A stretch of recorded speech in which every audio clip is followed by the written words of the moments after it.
সুপ্রিয় ভিউয়ার্স, আসসালামু আলাইকুম। সবাইকে আবারও স্বাগত জানাচ্ছি। নতুন আরেকটি ভিডিও নিয়ে হাজির হলাম।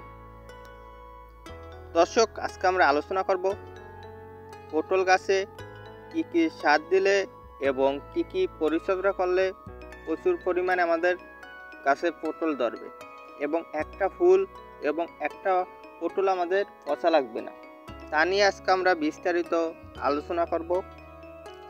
প্রথমত, আমাদের পটলের ফলন প্রথম দিকে আমাদের বাড়তে থাকে, পরে আমাদের আস্তে আস্তে কমতে থাকে। ফলন একেবারেই যদি আমাদের কমে যায়, তাহলে আমাদের মাদায় চারপাশে আমাদের পরিষ্কার করে হালকাভাবে মাটি কুপিয়ে মাদা প্রতি আমাদের 20 থেকে 30 গ্রাম করে ইউরিয়া সার, 30 থেকে 35 গ্রাম করে টিএসপি সার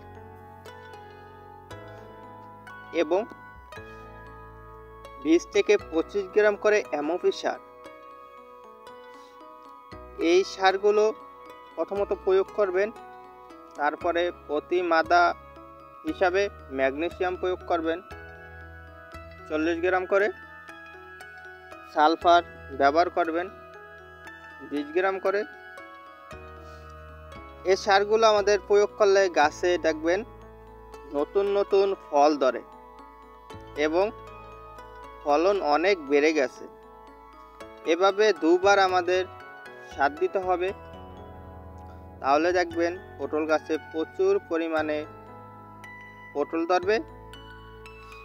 এখন আমরা আলোচনা করব পটলের ফল পচা রোগ এবং ফুল পচা রোগ কীভাবে আমরা দমন করব।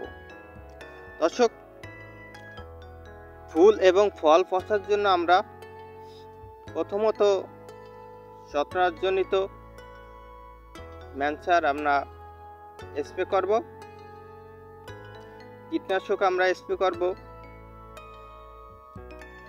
সবিকরণ বা এমিস্টাপ এবং এমিস্টার টপ ব্যবহার করব আমরা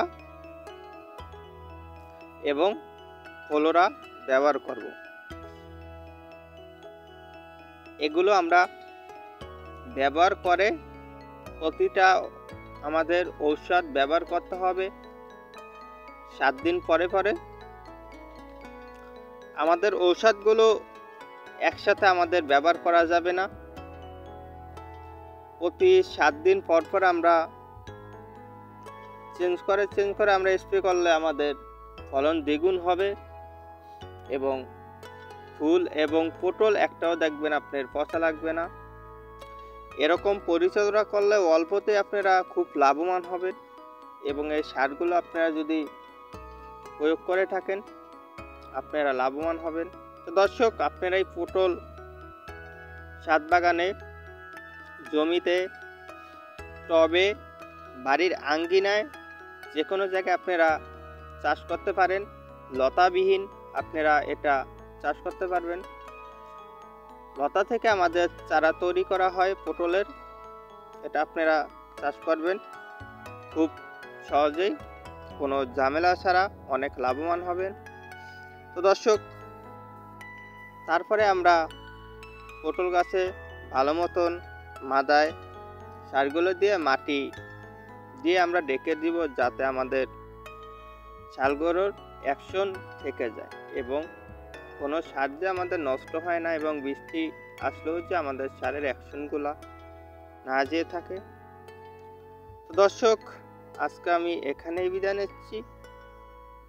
আল্লাহ হাফেজ, আসসালামু আলাইকুম।